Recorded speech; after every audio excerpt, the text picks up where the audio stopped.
Fala, galerinha da primeira série, tudo bem com vocês? Espero que sim. Sou a professora Michele e tô aqui hoje para mais uma aula de Química 1. Hoje nós vamos abordar o módulo 21, que fala sobre as teorias ácido-base, ok? Então, dando continuidade, ao nosso conteúdo, já é possível, perceber que, como o próprio nome já diz, esse módulo aqui vai ser um módulo mais teórico, mas que eu vou buscar, alternativas, formas de estar contextualizando, a matéria para estar facilitando o entendimento de vocês, ok? Então, essas teorias, elas vão nos auxiliar a estar reconhecendo, um ácido, uma base, que são compostos muito utilizados, que aparecem com muita frequência, no nosso dia a dia. Então é importante a gente estar reconhecendo,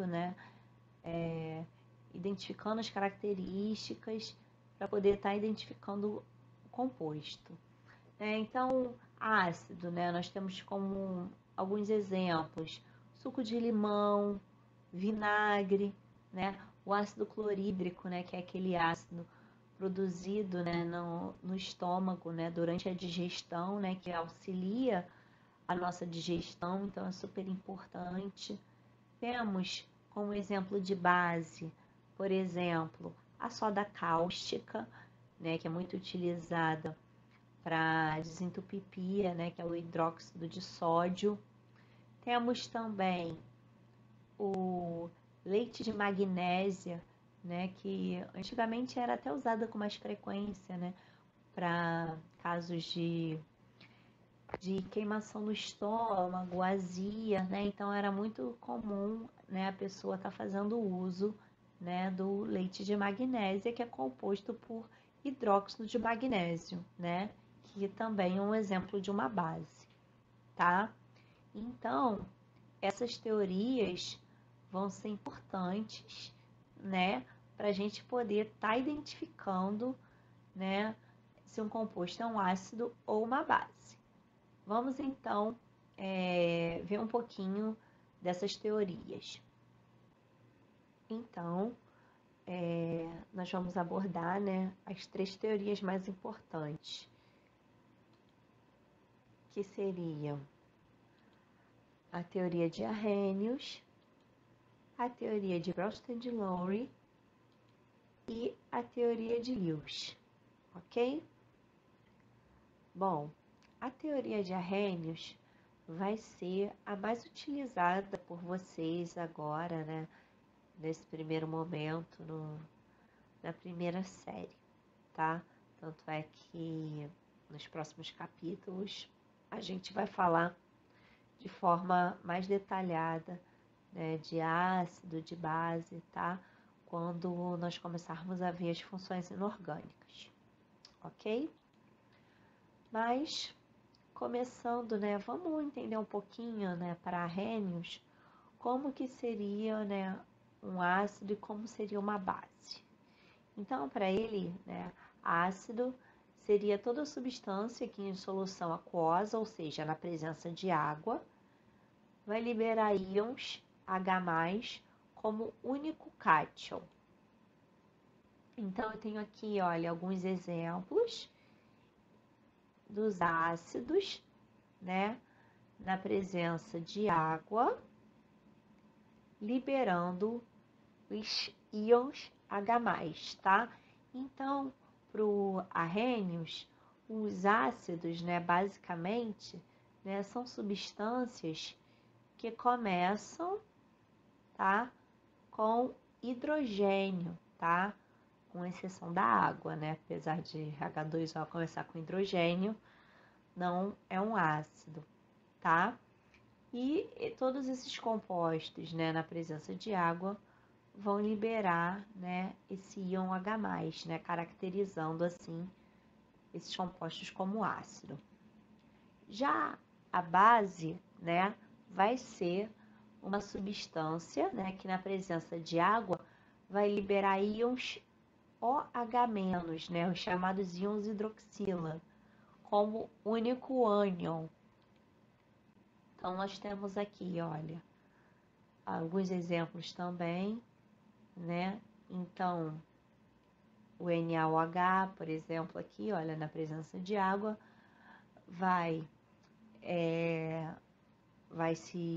ionizar, né? Formando Na+, e OH-, né? Então, tá aqui, ó, o íon OH-, né? Aqui também, olha, no segundo exemplo, no terceiro exemplo. Então, a gente observa o seguinte, né? Que, né, visualmente falando, né, as bases vão ser aqueles compostos que terminam em OH, tá? Então, para o Arrhenius, esse seria o conceito, né, de ácido e de base, tá? Ácido começando com hidrogênio, né, que libera íons H+ em presença de água, e a base termina em OH, né, ou seja, vai ser um composto, né, que na presença de água libera íon OH-, ok? Bom, dando continuidade, vamos falar um pouquinho agora sobre a segunda teoria, que é a teoria de Bronsted-Lowry. Então, para eles, né, para esses dois cientistas aqui, o ácido, né, seria toda espécie química, né, que é capaz de ceder prótons, né, ou seja, os íons H+. Já a base seria toda espécie química capaz de receber os prótons, tá? Nessa teoria, né, considera-se como próton o íon hidrogênio, né, esse íon H+. E a gente vai ver aqui nos exemplos, né, que tanto o ácido como a base, né, eles coexistem na forma de um par conjugado ácido-base. Então, vamos dar uma olhadinha no nosso primeiro exemplo. Então, eu tenho aqui, olha, HCl mais água, gerando H3O+, mais Cl-, né? Então, gente, é muito importante, né, que a gente saiba identificar quem vai ser um ácido aqui e quem vai ser uma base, tá? Então, vamos dar uma lidinha de novo na definição. Ácido é toda espécie química capaz de ceder prótons, CDH+. Então, a gente vai comparar, olha, o HCl, né, aqui do lado dos reagentes, depois ele vira o quê? Cl-. Então, o que aconteceu com essa substância aqui? Ela cedeu H+, ou ela recebeu H+? Ela cedeu, né? Ela perdeu esse hidrogênio aqui. Então, ficou Cl-. Então, se essa primeira substância aqui perdeu o hidrogênio, cedeu, então significa que ela vai ser um ácido, né? Já aqui a água, a gente observa que depois, né, depois da setinha, vira o quê? H3O+. Então, o que aconteceu com essa molécula? Ela recebeu próton, né? Então, aqui ela está se comportando como uma base, certo? Então, observa. O HCl é nosso ácido 1, a base, né? A água é nossa base 2, né? Então, sempre vai ser assim, né? Ácido 1, base 2, ácido 2, base 1. Então, esse HCl vai ter, né, uma base conjugada, tá? Então, o ácido 1 vai ter essa base conjugada a 1 aqui. né? Enquanto que a nossa água, né, a nossa base 2 vai ter um ácido conjugado 2, tá? E por que que esses aqui são ácido e base? A gente tem que pensar agora na reação inversa, né? No outro sentido. No outro sentido, o que que aconteceria? Esse Cl aqui, olha, se tornaria o quê? HCl, ou seja, ele passaria a receber próton, né? Receber esse hidrogênio daqui para cá. Se ele recebeu esse próton, aqui ele está se comportando então como uma base, enquanto que o H3O+, vira H2O, ou seja, ele cedeu um próton, então aqui está se comportando como um ácido, certo? Vamos ver o segundo exemplo. Tenho agora, olha, H2O mais NH3 gerando NH4 mais OH-, certo? Então, vamos observar a água aqui, olha, H2O e depois da setinha, ela vai virar o quê, ó? OH-, né? Então, o que que aconteceu aqui? Ele cedeu um próton ou ele recebeu um próton? Cedeu, né? Se ele cedeu, então a água aqui está fazendo o papel de ácido, certo? Já o NH3 vai virar NH4+. Então, a gente observa que ele recebeu, né, esse hidrogênio. Então, o NH3 está fazendo o papel de base. Então, vamos observar agora o inverso aqui, né? Indo a reação no sentido contrário. OH virando H2O. Então, ele está ganhando hidrogênio. Então, esse OH se comporta como uma base, enquanto o NH4+ vai virar NH3, né? Ou seja, perdeu, né? Cedeu um próton. Então, aqui está se comportando como um ácido, né? Então, aqui nós observamos, né, os nossos pares conjugados, né? H2O é o ácido 1, OH- é a base 1, né? Enquanto que o NH3 é a nossa base 2 e o NH4+ é o nosso ácido 2, mostrando assim que é o seu par conjugado, tá? Certinho, gente? Ficou claro essa parte? Então, vamos falar aqui agora sobre a terceira teoria, que é a teoria de Lewis, tá? Essa teoria é uma teoria que eu posso dizer assim, que é uma teoria mais ampla, né? Que ela vai abordar, né, o maior número de compostos. Por quê? Se a gente pensar, né, na primeira teoria que a gente viu, que foi a de Arrhenius, a gente viu que, né, para ser um ácido, tinha que ter um hidrogênio, né? Para ser uma base, tinha que ter uma hidroxila, né? Tinha que ter um OH ali presente, né? E isso ainda tinha que ser o quê? Na presença de água, né? E enquanto que na segunda teoria, na teoria de Bronsted-Lowry, a gente viu o quê? Né, que havia necessidade, né, de ter ali um íon H+, né, de ter aquele próton. E quando não se encaixar nessas condições, né, a molécula que a gente quiser saber, como é que a gente vai fazer para descobrir, né? Então, a gente tem essa teoria de Lewis, que é uma teoria mais abrangente, que vai funcionar da seguinte forma. Olha só.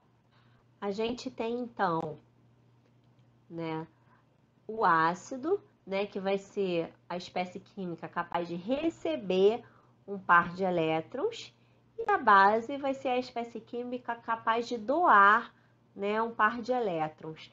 Então, aí a gente já vê que fica bem mais abrangente, né? Agora está em questão o par de elétrons, tá? E como que a gente vai identificar, né, o ácido e a base? Bom, nós temos aqui esse exemplo em que é possível a gente ver aqui, né, a molécula de NH3 com um par de elétron livre aqui. Estão vendo? E lembra, como é que a gente consegue saber, né, quando tem elétron livre no átomo central? No caso aqui, o nitrogênio, se vocês olharem na tabela periódica, vão ver que ele é do grupo 15, né? Se ele é do grupo 15, significa que ele tem 5 elétrons na última camada, certo? Se ele tem 5 elétrons e ele está fazendo apenas 3 ligações, então significa que ele está usando apenas 3 elétrons.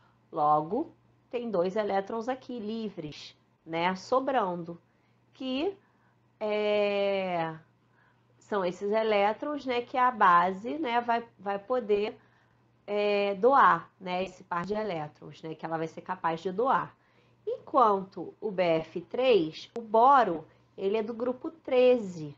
Então, ele tem 3 elétrons na camada de valência e ele está fazendo 3 ligações. Então, aqui não tem elétron sobrando, não tem elétron livre, tá?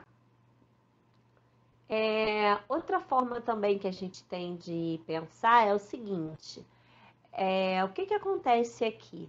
Esse nitrogênio, se vocês olharem na tabela periódica, vocês vão ver que ele é mais eletronegativo, né, que o hidrogênio. Ou seja, se ele é mais eletronegativo, ele tem uma maior tendência em atrair, né, os elétrons para si, né, a nuvem eletrônica. Então, esse nitrogênio aqui vai ter, né, uma carga parcial negativa, né? Enquanto que o boro está ligado com átomos de flúor. Se vocês olharem na tabela, né, vão ver que o flúor é o elemento mais eletronegativo que tem na nossa tabela periódica. Então, se o flúor é muito eletronegativo, significa o quê? Que ele vai puxar para si, né, os elétrons, a nuvem eletrônica, fazendo então com que, né, eles vão ficar com uma carga parcial negativa e o boro vai ficar o quê? Com uma carga parcial positiva, né? Fazendo assim com que ele seja capaz de receber esse par de elétron aqui, né? Então, o que vai acontecer? Quando esses átomos, quando esses compostos, eles se ligarem, né? Eles vão formar aqui, né, uma ligação covalente, né? Vão compartilhar esse par de elétrons aqui, formando um composto neutro, ok? Continuando ainda falando sobre a teoria de Lewis, então, como a gente já falou, né, no slide anterior, os ácidos, né, vão ser espécies positivas, né, e são aquelas que não têm elétron sobrando, né, ou seja, elas estão deficitárias, né, de elétron, podem estar, né, e por conta disso, elas são chamadas, essas substâncias, né, esses ácidos, vão ser chamados de eletrófilos ou eletrofílicos, né? Esse sufixo aqui indica afinidade, então são substâncias que têm afinidade por elétron, né? Já que elas são espécies positivas, né? Significa o quê? Que elas vão ter afinidades, né? Vão atrair o quê? Cargas negativas, ou seja, os elétrons, tá? Então, os ácidos vão ser chamados de eletrófilos ou eletrofílicos. Enquanto que, aqui tem os exemplos. Olha, a gente tem aqui, ó, Ag+, ó, positivo, positivo, tá? Aqui, ó, o BF3, que era o exemplo do slide anterior, a LCl3, o Al é do grupo 13 e tem 3 elétrons, então, na camada de valência e está fazendo 3 ligações, visto que a gente tem 3 cloros aqui. Então, ele não tem par de elétrons livres, tá? Então, também vai ser uma espécie, vai ser um ácido também, tá? Enquanto que as bases, a gente viu, né, que são as espécies negativas, ou que tiverem sobra de elétron, né? Tiverem os elétrons livres, como a gente falou. E essas substâncias, né, essas bases, se elas são espécies negativas, significa o quê? Que elas vão ter atrações por cargas o quê? Positivas, correto? E onde estão localizadas as cargas positivas num átomo, né?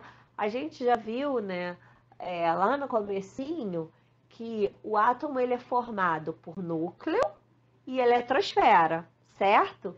Na eletrosfera é onde estão localizados os elétrons e no núcleo é onde estão localizados os prótons e os nêutrons, né? E os prótons e os prótons, né, são as cargas positivas. Então, as bases, elas vão ser chamadas de nucleófilas ou nucleofílicas, né? Ou seja, elas vão ter atração pelo núcleo, já que o núcleo é onde estão localizados os prótons, que são as partículas positivas, certo?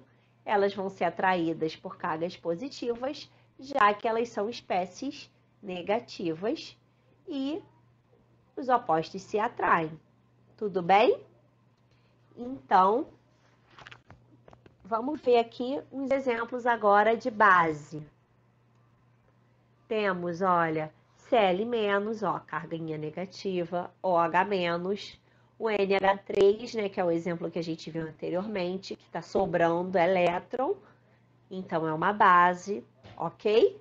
Então, todos esses aqui são exemplos de base de Lewis.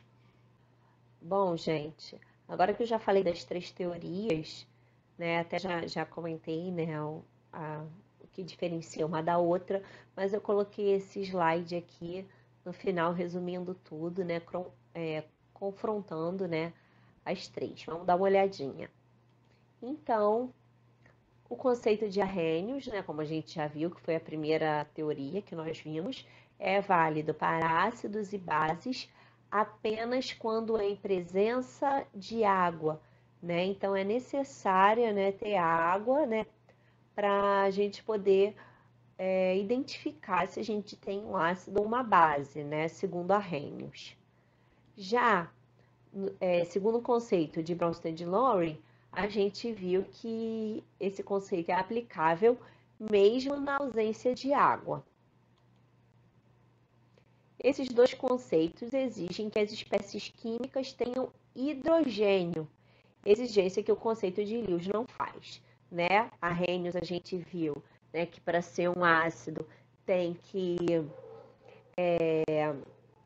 liberar, né, H+, né, na presença de água, né, e OH- na presença de água também quando for uma base, né, H+ quando for um ácido e a OH- quando for uma base.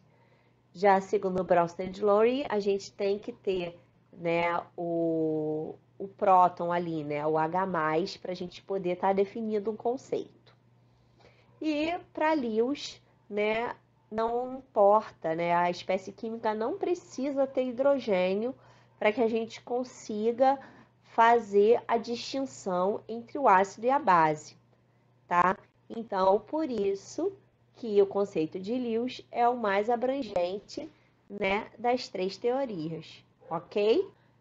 Bom, eu separei 2 exercícios, né, não são da apostila, são exercícios de vestibular, enfim, que eu adaptei para a gente estar resolvendo aqui,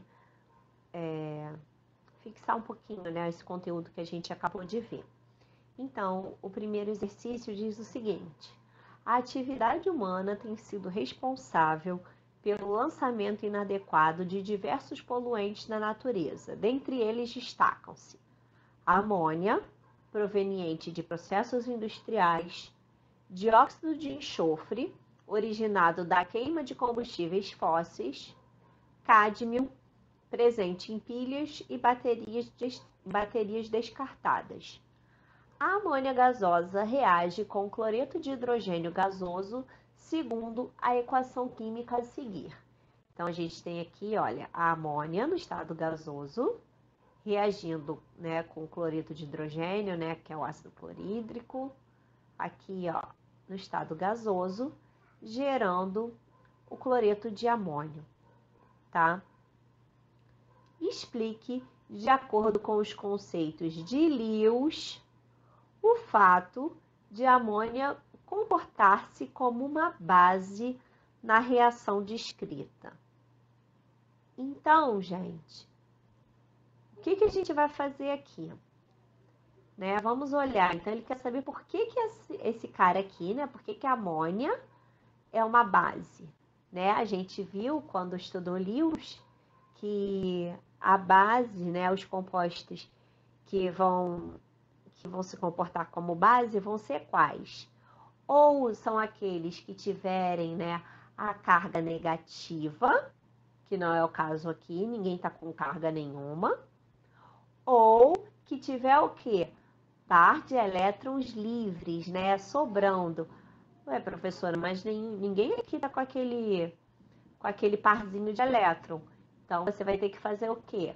Olhar na tabela periódica, né? O NH3 foi até um exemplo que a gente já fez, né, por acaso. Mas vamos relembrar. Nitrogênio, grupo 15, então tem 5 elétrons na última camada. Se ele está ligado a apenas 3 hidrogênios, significa que eu tenho par de elétrons livres? Sim. Ele só está utilizando 3 elétrons, então eu tenho 2 elétrons livres, 2 elétrons sobrando. Então, é por conta desse par de elétrons livres aqui que a gente vai ter o quê?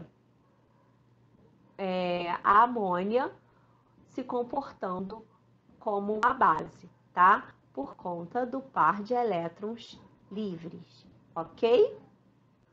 Bom, vamos agora ao segundo exercício, tá? Ele diz o seguinte: em 1923, Bronsted, né, que era da Dinamarca, e Lowry, da Inglaterra, apresentaram um novo conceito para ácidos e bases. Nesse conceito, as reações entre um ácido e uma base envolvem transferência de H+.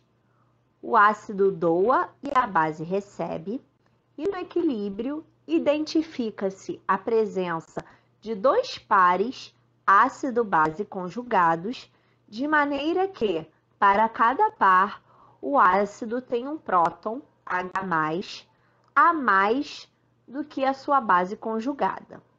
Considere o equilíbrio ácido-base abaixo. Então, nós temos aqui a reação HNO3 aquoso mais H2SO4 aquoso, dando H2NO3 mais HSO4 menos. De acordo com esse conceito, assinale a opção correta. Então, basicamente aqui, né, a gente vai ter que saber quem é ácido e quem é base, né? Então, vamos relembrar como é que é o conceito de ácido e base para Bronsted e Lowry. Então, para eles, né, o ácido seria, né, a espécie capaz de ceder próton, né, ceder o H+, e a base seria a espécie capaz de receber esse próton, né, receber o H+. Então, a gente tem que comparar, né, as substâncias, né, os compostos antes da setinha, né, na parte dos reagentes, e depois da setinha, né, na parte dos produtos. Então, vamos dar uma olhadinha. HNO3. Depois da setinha, vira H2NO3. Então, o que aconteceu com essa substância, gente, com esse composto? Ele cedeu próton ou ele recebeu próton? Recebeu, né? Ele era HNO3 e virou H2. Então, ele recebeu aqui, ó, um H+. Então, se ele recebeu um próton, a gente pode dizer que esse HNO3 aqui é a base, né? Está se comportando como uma base. Vamos dar uma olhadinha agora no H2SO4. O que aconteceu com ele? Ele virou o quê? HSO4. Então, H2SO4 virou HSO4 menos, né? Então, o que aconteceu? Ele cedeu o hidrogênio ou ele recebeu? Cedeu, né? Ele perdeu o hidrogênio. Então, a gente diz que se ele perdeu o hidrogênio, a gente diz que ele aqui está se comportando como um ácido, certo? Então, o HNO3 está fazendo papel de base e o H2SO4, né, tá se comportando como um ácido. Bom, e esses aqui? Qual vai ser o caráter deles, né? O H2NO3, né? Então, agora a gente vai considerar que a reação está nesse sentido aqui, né? Da direita para a esquerda, no sentido inverso. Então, H2NO3+, vai se tornar HNO3, né? Então, o que aconteceu, né? Ele cedeu um próton, né? Cedeu um H+. Então, se ele cedeu um H+ aqui, então ele está fazendo o papel de um ácido, né? Enquanto o HSO4- virou H2SO4. Então, ele recebeu um próton, né? Então, ele está fazendo aqui o papel de uma base, certo? Então, como que ficou, né? A gente viu então, né? Acabamos de ver que esse é um ácido, esse é uma base, né? Esse é uma base e esse é o ácido, né? Então, esse é o ácido, esse aqui é a sua base conjugada, né? Esse aqui é a base, esse aqui é o seu ácido conjugado, certo? Então, vamos ver as alternativas. HNO3 e H2SO4 são os ácidos conjugados de um sistema. Não, né? O HNO3 a gente viu que é uma base e o H2SO4 é um ácido. B, H2NO3+ e HSO4- são as bases conjugadas. Não, né? Letra C, H2SO4 e HSO4- são o ácido e a base conjugados de um sistema. H2SO4 vimos que é um ácido e HSO4- vimos que é a base conjugada, né? Então, essa tá certa. Letra D, HNO3 e H2NO3+. Esse aqui a gente viu que é a base, né? E esse daqui nós vimos que é o ácido conjugado. Então, tá invertido aqui, né? Tá errado. Letra E, H2SO4 e H2NO3+. H2SO4 é o ácido, H2NO3+, aqui também está fazendo o papel de um ácido. Então, também está errado. Então, o gabarito vai ser, letra C, de casa.